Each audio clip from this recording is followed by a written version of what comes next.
Hello बच्चों, good morning and welcome back to standard 8. We are in chapter number 8 comparing quantities.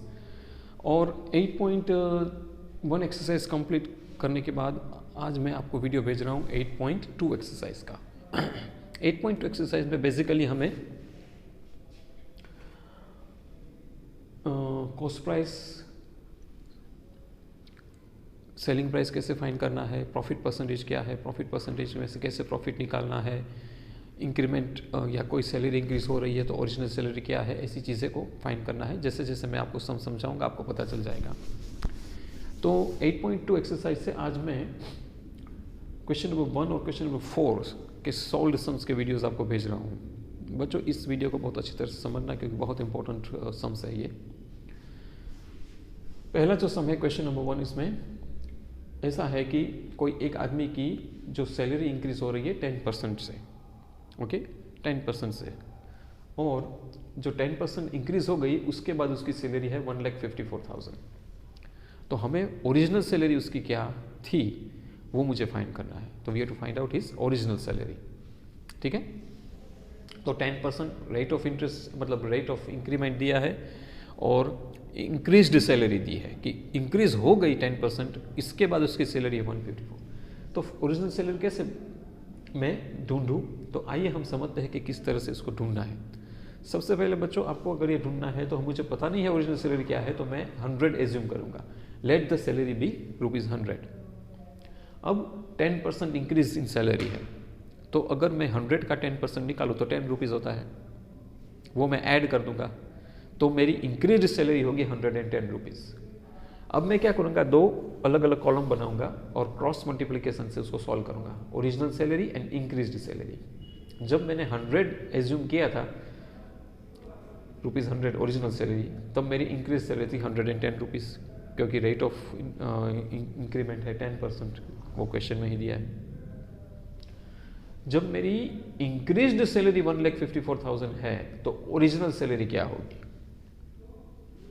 तो cross multiply करो, 1,54,000 multiply by 100, वो मैंने यहाँ लिखा है, डिवाइडेड बाय 110, 0 0 उठ गया, 11 14 जा 154 और बाकी के 3 0 यहाँ लगा दो तो ये हुआ 14,000 और यहाँ 10 बचता है तो 14,000 multiply by 10 that goes to 1,40,000, that goes to 1,40,000। Okay, इतना आपको समझ में आ गया होगा। तो जो ओरिजिनल सैलरी अब मुझे मिल गई वो ₹1,40,000 होनी चाहिए।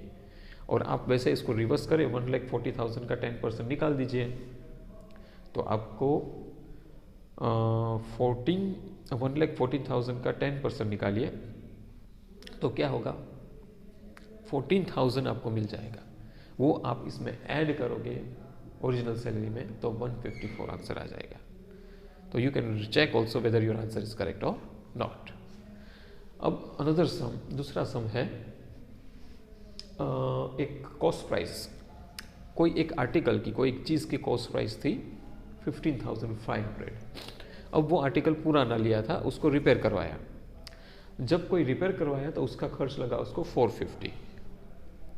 हाँ बच्चों, यहाँ पे मैं याद दिला दूँ कि अगर आप कोई पुरानी चीज़ लेते हो, उसको कोई रिपेयर करवाते हो या उसके ऊपर कोई एडिशनल खर्च करते हो, तो वो खर्च या रिपेयरिंग का चार्ज कॉस्ट प्राइस में ऐड किया जाता है।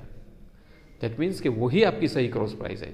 जैसे कि मैंने फ्रीज लिया, मैंने आपको पहले ही बताया था, फ्रीज भले 15,000 का हो लेकिन उसको घर में हाथ में तो उठाकर इतना बड़े फ्रीज को नहीं ला सकता, तो मुझे कोई लॉरी या ट्रॉली वगैरह कुछ रेंट पर लेना पड़ेगा, उसमें मैं डाल के घर पे ले जाऊंगा। अब उसका मानो कि किराया 500 रुपीज़ है, तो वो मेरा एडिशनल एक्सपेंस हुआ, उसको एडिशनल एक्सपेंस भी कहते हैं। तो वो कॉस्ट प्राइस 15,000 जो मेरी फ्रीज की थी उसमें वो ऐड होगा।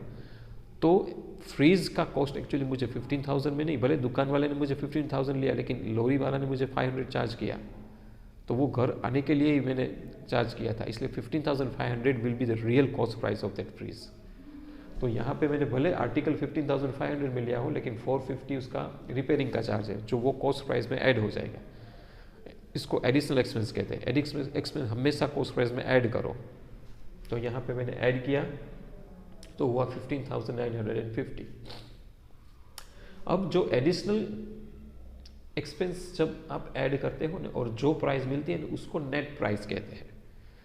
ओके, तो that means net price and cost price is same, nothing else. Net price is nothing but addition, जो कॉस्ट प्राइस आप ऐड करते हो वो एक्स्ट्रा, बाकी कुछ नया नहीं है, एक्चुअली वो कॉस्ट प्राइस ही है। अब यहाँ पे प्रॉफिट नहीं दिया है, उसने कहा है कि फिर इस आर्टिकल को मैंने 15% प्रॉफिट डालकर ऐड किया, आई मीन सेल किया, तो सेलिंग प्राइस क्या होगी मुझे फाइंड करना है एक्चुअली सेलिंग प्राइस। तो 15% प्रॉफिट मतलब 15,950 का 15% निकालो तो होता है 2,392 रुपीज़ एंड 50 पैसे, बरोबर। अब मुझे सेलिंग प्राइस चाहिए तो मैं क्या करूँगा, जो नेट प्राइस है उसमें वो प्रॉफिट ऐड कर दूंगा। तो देखो मैंने ऐड कर दिया 15,950 प्लस 2,392.5, तो 18,342 एंड 50 पैसे इज माई सेलिंग प्राइस। तो इस तरह से मुझे सेलिंग प्राइस मिल गई। तो बच्चों ये दोनों सम बहुत इंपॉर्टेंट है। सेलिंग प्राइस कैसे फाइंड करना है वो सीखा, ओरिजिनल सैलरी कैसे निकालनी है वो सीखा, और ऐसे बहुत सारे सम 8.2 एक्सरसाइज से है जो आपको सॉल्व करना है। जब आप प्रैक्टिकली सॉल्व करोगे तो आपको पता चलेगा, और इसमें से कोई भी सम अगर सॉल्व नहीं हो रहा है तो ग्रुप में ज़रूर भेजिएगा मुझे, मैं ज़रूर सॉल्व करके भेजूंगा। बाकी के सारे सम आपको होमवर्क में दे रहा हूँ। इसके साथ मेरा 8.2 एक्सरसाइज खत्म हो रहा है। और हाँ, होमवर्क ज़रूर कीजना और नोट्स आपकी तैयार रखना ताकि आपको पता चले। Maths you know is a matter of practising, उसको प्रैक्टिस ही करना पड़ता है। और एक और चीज़ कि अब 8.3 एक्सरसाइज जो है हमारा नया वीडियो में आएगा वो कंपाउंड इंटरेस्ट से है। उसमें वही सीखना है कि कंपाउंड इंटरेस्ट क्या है। सिंपल इंटरेस्ट आपने ऑलरेडी लोअर ग्रेड्स में पढ़ लिया है 7th स्टैंडर्ड में, अब होगा कंपाउंड इंटरेस्ट का कॉन्सेप्ट, तो वो हम अगले वीडियो में जरूर पढ़ेंगे। Thank you very much for listening me.